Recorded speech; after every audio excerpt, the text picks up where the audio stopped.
anything on them, but then really getting a better understanding of how they started, kind of how they found themselves at being these kind of paranormal superstars really of their time. I got to tell you, I know that I tell you to, be your own judge. I'm going to continue to say that, but I landed on fraud.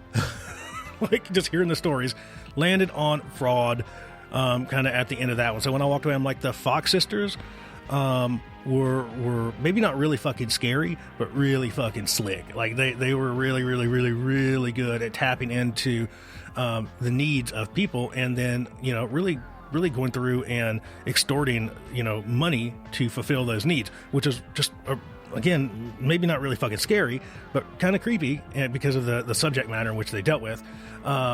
We talked about Elisa Lam, which is still a super interesting case to this day.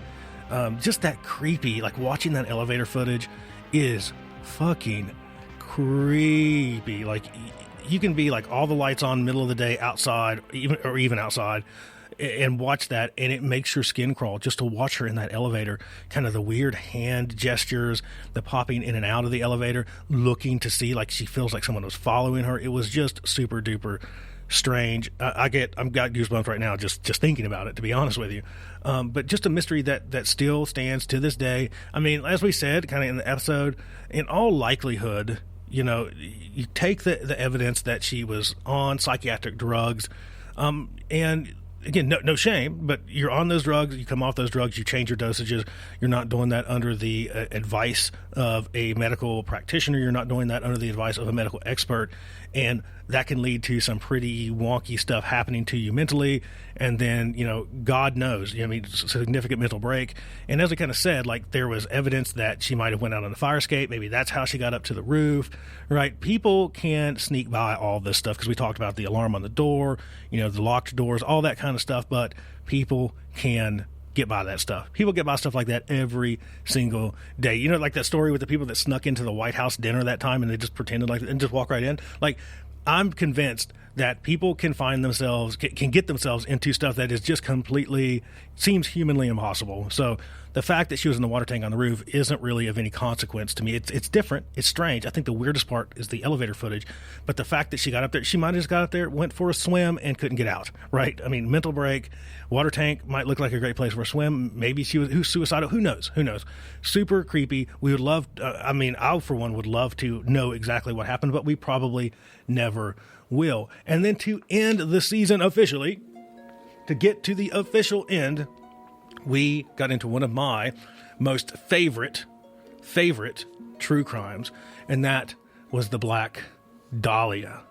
Just so interesting to talk about Elizabeth Short's life. And I'll tell you, if I had to pick a favorite out of this whole season, it would be this one. So preseason would definitely be The Night Stalker. Real season would definitely be Elizabeth Short. Just her story, her in that position of her life to where she was probably, let's just say this, she was probably going to be a significant person, right, in the history of kind of Hollywood-ish kind of things, right? She was, who knows, right? But she just seemed to be on that track, and hearing kind of the things that people said about her, just being this person that was just different, like that person that has that spark that's just different in a good way, that just lights up a room, just kind of all of those things, kind of the life of the party. To see all that cut short is just super duper tragic, because who knows what would have been. The crazy thing to me is the stuff around George Odell, like just crazy, right? Like there's too many coincidences there. There was too much suspicion there. And look, I know suspicion doesn't equal guilt, but if you go by the kind of that old school idea that there's no such thing as coincidences around murders, around crimes, around stuff like that, that coincidence doesn't exist, then look, George should have been, and I think currently is really at the top of the list. And then just to know that he fled, I mean, I don't know, that seems a little fishy to me. And then just to kind of get this idea that maybe when he was gone, right, he was living in the Philippines, and then there's really good evidence that maybe he was involved in a bunch of other crimes, such as the Jigsaw murder even the Zodiac murders, right? That the lipstick murders, like there was all these things that could potentially be tied to him with some level of probability that it was him. So it's just insane. So you couple that with just the fact that he was, just a kind of an odd fellow too. He kind of fit the MO of what they were looking for, right? As far as like someone with surgical experience. The house. I wanted to touch on the house because we really didn't touch on George Hodell's house. It's fucking beautiful. So look, the Soden house. It is epic. It was designed by Frank Lloyd Wright's son, and that comes through. You can feel it. I mean, I don't know how you feel about that kind of style, but I fucking love it. If the house wasn't so creepy, like, so if I won like $1 bazillion, like if I was like a lotto winner and the house, and I might still buy it. Like I might just like get it really cleansed up really good just in case.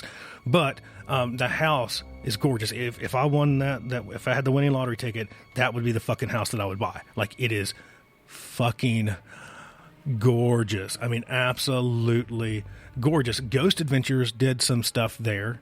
And yeah, super interesting if you want to go back and watch that Ghost Adventures episode. It's worth it just to see the house, just to be completely honest with you. But that one I found to be a really interesting piece of just that story, that with, in all likelihood, if I had to guess, if I had to pin this on someone and say, if I was going to gamble and say, here's my $100, put my $100 on, it would be George Hodell. So if I had to walk away from season 2 with just a really quick kind of summary or just a really quick word on it, I would just say fucking awesome. I had a blast, and it really makes me excited for season 3. I've already got my notebook over here. I'm already kind of jotting stuff down as I kind of do some research about what we want to talk about, what I want to bring up in season 3, the really fucking scary stories that we want to share. Season 2 is just, just so much fun. And that's it. That's it. Just my reflection is that it was just a ton of fun. It was awesome. I had a blast. I can't wait for season 3. Season 3 is coming up this fall. We're going to do some preseason stuff just like this. We're going to do our main 10-ish episodes, and we're going to tune this one to where the last episode will fall right before or on, probably right. It's going to be Halloween. Let's just say Halloween, give or take a couple of days. It's going to be right there. So we're going to have a big Halloween shindig episode. I don't know what it's going to be about. I don't know what it's going to look like. Who knows? But it will be a lot of fun. So let me end where I started by saying thank you for joining us. Thank you for being a part of Really Fucking Scary Stories. This is all possible because of you, through your awesome love, your support, all that sort of stuff. It really helps us to bring you these. So again, if you want to show us some love, check out the merch store, subscribe if you haven't, give us some ratings. That helps us a ton. Tell your friends about it. Even just in passing conversation, if you say, hey, I've been listening to this Really Fucking Scary Stories podcast, and it doesn't suck. Like, it doesn't suck. That would help us an absolute massive amount. So again, thank you for hanging out with us. I will catch you next season for more Really Fucking Scary Stories. Have you had a really fucking scary experience? Have you seen a ghost? Have you been on a macabre adventure? Would you like to share it on air? Would you like for us to tell that story? Or you just have something horrid that you would like for us to talk about? Head over to PaleHorseMediaCo.com. Use the contact form to let us know all about it. Make sure that you subscribe. New episodes come out every single Friday. We look forward to continuing this creepy, crawly, morbid, macabre, and grotesque adventure with you, the listener. We love you, and we will see you soon. Thank you for joining us today on our trip into the dark.